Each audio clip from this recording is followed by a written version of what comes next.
Welcome back, Daisy Cakes. It's the end of the year, so it's time to choose the top 10 books that I've read for 2024. But first, the stats. I read 66 books this year, and this was exactly split between adult and middle grade, 33 books each. I read a lot of middle grade because I write middle grade horror.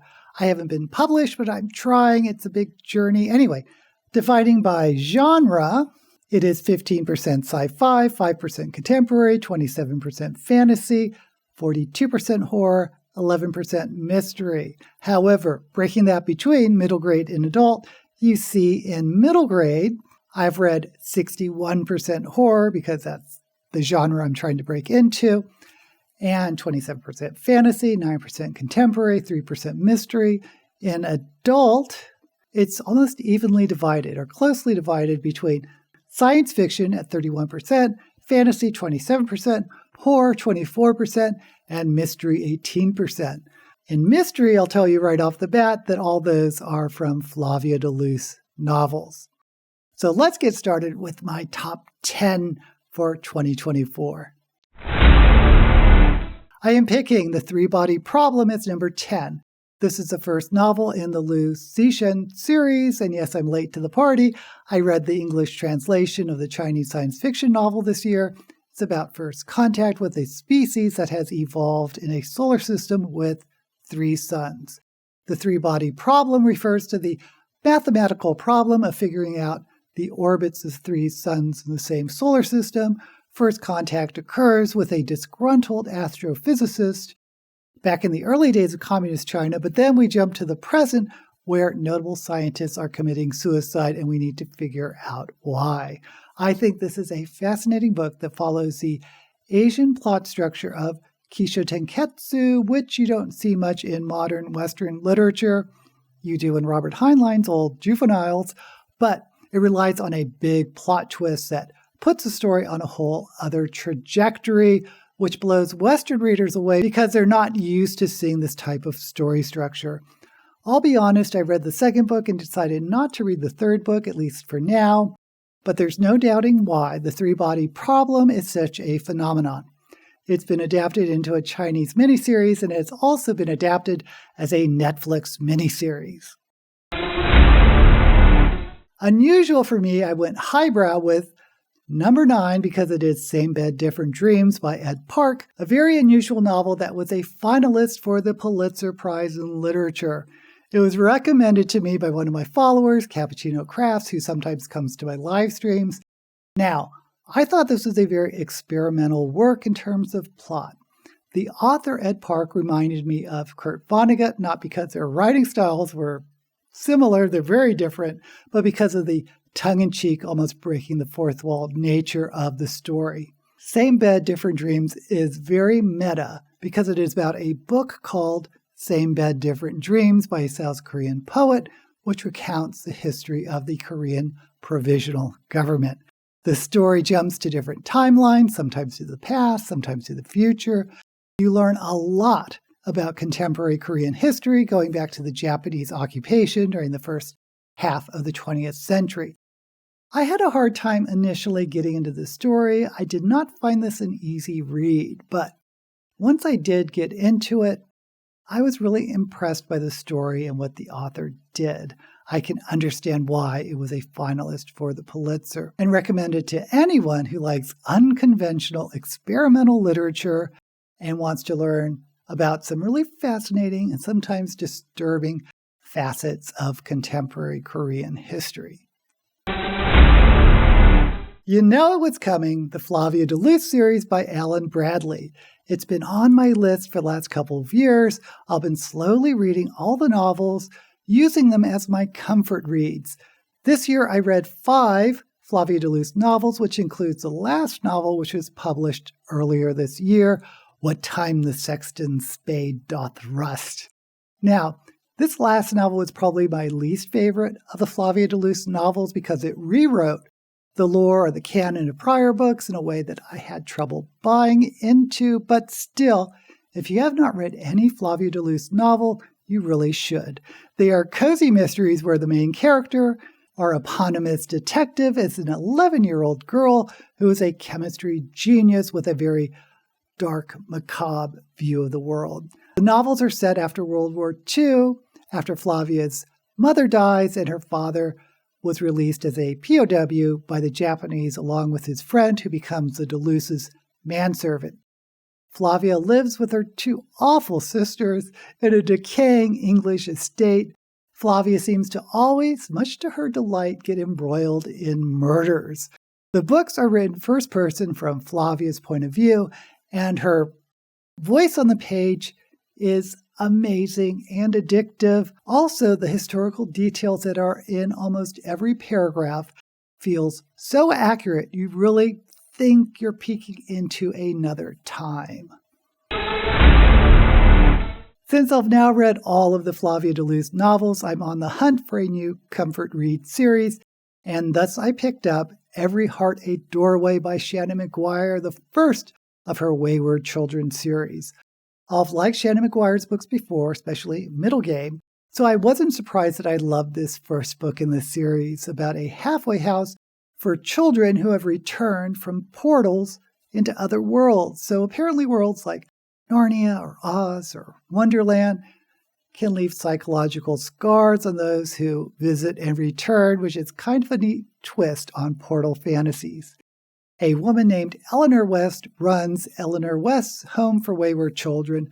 The latest resident is Nancy, who apparently has just returned from the land of the dead and is having trouble acclimating, and her parents send her to Eleanor West. We meet many of the other children, but they are slowly getting murdered, turning this story into a mystery. I really love this book. I did pick up the second book in the series, Down Among the Sticks and Stones, which I did not love as much because it was a prequel of sorts to two of the children that we know what's going to happen to in the first book. I'm not a huge fan of prequels, but I'm going to continue the series and hopefully this will become my new comfort read. I now have to give a shout out to Mark Lawrence's The Book That Broke the World, the second book in the Library Trilogy. The first book in the trilogy, The Book That Wouldn't Burn, was my top book for 2023. The second book didn't quite live up to the first, but middle books and trilogies rarely do. I'm very excited for the final book in the trilogy, which is slated to come out in 2025. The story is about a library that is this massive magical construct that spans time. In the first book, there are two main characters, Levira, who we first meet as a spunky little girl, and watch her grow up to become a librarian in this magical library. And the second point of view is of Evar, a man trapped in the library with a group of very strange siblings. In the second book, we get introduced to a third character who, honestly, I wasn't that interested in. I wanted more of Levira's and Evar's story, which we got, but still it made the second book, in my opinion, drag a little, but not enough to not include it in my top books of 2024. Number 5 is Someone You Can Build a Nest In by John Wiswell, which I picked up in July's Shelve It or Shove It TBR game. You may have heard me talk about this one before. It's a horror book that I think is more dark fantasy with a very strange lesbian subplot. The main character is a monster named Shishi Shen who lives in the ruins of a castle in a forest and eats mostly animals, but occasionally the hero who tries to slay her. Shishi Shen is basically a big blob that can shape herself into whatever form she wants, including looking human. And while she's in human form, she meets a woman warrior named Homily, who is seeking to kill the monster who cursed her family. While these two beings fall in love, it suddenly occurs to Shishishen that the monster that Homily is hunting is her. What more can I say? It is quirky, it's weird, it's not your usual fantasy fare. I highly recommend it. One of my favorite authors now is T. Kingfisher, and coming in at number 4 is her latest novel, A Sorceress Comes to Call. It's a retelling of the grim fairy tale called Goose Girl. I've never heard of this fairy tale, and if you haven't either, don't worry about it. The Sorceress Comes to Call is about a girl named Cordelia, whose mother is a sorceress. Cordelia is literally controlled by her mother, and is self-aware enough to know that her mother is really not a very nice person when her mother decides to get married and takes Cordelia with her to stay with the prospective new husband. We know that she has something terrible planned. What the sorceress does not realize, though, is that her target has a sister named Hester who sees more than she lets on. I love this story. Was it T. Kingfisher's best story ever? Probably not. I think Nettle and Bone and Thornhenge were both probably better novels, but anything T. Kingfisher writes is always entertaining, and I think she'll be known as a queen of retellings, even if you can't recognize what fairy tales she retells. Number 3 is yet another series I wouldn't have found if not for my followers on my live stream. I am talking about the Bobiverse books by Dennis E. Taylor. The first book, We Are Legion, We Are Bob, is about a computer entrepreneur named Bob who dies before he can enjoy the success of his company. His brain pattern is resurrected in the far, far future and is used as an AI to run a space probe. The Earth is divided into factions, and the factions that is using his brain pattern is a North American government of religious zealots. The probe has more freedom than expected and self-replicates. As Bob makes new Bob probes, he names his offsprings after pop cultural references, like names from Star Trek or The Simpsons or Garfield and so on. And of course, his offspring make offspring. And there's this whole interesting philosophical discourse underlying the entire Bobiverse on what constitutes consciousness, because each iteration of Bob is unique and a little bit different from the others. Bob eventually decides to save the human race, mostly from themselves. Now, because the title is so silly, the Bobiverse, I was kind of expecting that this may be a satire, but it's really not. There is some humor and whimsy, but it's mostly good old-fashioned hard sci-fi. I've read the first 3 books, the original trilogy, and there's more Bobiverse books out there, but as far as the original trilogy goes, I highly recommend it to anyone who likes hard sci-fi. The second book is a bit of a surprise. The Fox Wife by Yang-Shi Chu, which I picked up for Shelve It or Shove It in March. This is a historical fantasy set in Manchuria in the early 1900s. There are 2 POV characters, the eponymous Fox Wife, a supernatural woman named Snow, who is mourning her murdered son and seeks vengeance. And then there's Bao, not your typical main character since he is an older man in his twilight years. He's a famous detective who decides to take up one more case when a young woman is found frozen to death. The writing, in my opinion, is literary. The characters are complicated and fascinating. Add to that a murder mystery that hides a bunch of other mysteries, and you have a great story. I love The Fox Wife. I never heard of this author. I didn't know what to expect when I picked this book up, but I'm keeping an eye out for Yang-Shi Chu. My number 1 pick for 2024 is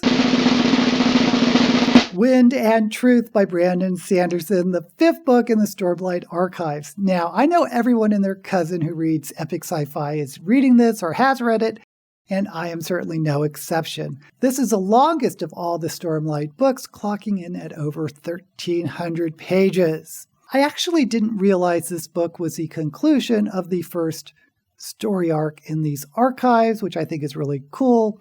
Always said I'm a fan of Sanderson, but I'm not a super fan, so I didn't really keep tabs on things like The Wind and Truth as the conclusion to a story arc.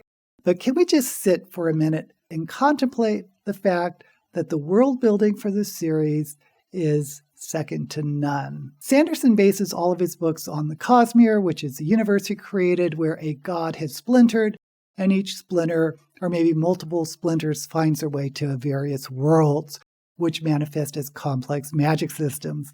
In Stormlight Archives, the world is Roshar, and this strange world has rain that's so filled with sediment that it forms shells on anything it touches, the creme. And this is a world where emotions manifest as spren, these little sprites associated with specific emotions like anger spren and glory spren and pain spren. And there's also large spren, like spren for honor or wind. And the humans live side by side with the Parshendi, this alien race who are very cryptic. There's this whole history and backstory that slowly unfolds about the Knights Radiant and their magic weapons and armor. There's just so much to this world building, and it doesn't, at least to me, feel like your typical Western fantasy, especially the more you get into the series. And Sanderson knows how to tell a good story. He knows how to spin a tale. He knows how to develop characters. I'll say it, the Starlight Archives is a masterpiece. And the final volume of the first arc, Wind and Truth, definitely deserves to be my #1 book of 2024. There you have it, my top 10 list of 2024. But I want to know, what were the top books you read in 2024? Let me know down in the comments. And while you're there, don't forget to like this video and subscribe to my channel. Until we meet again, may all the books you read be blessed.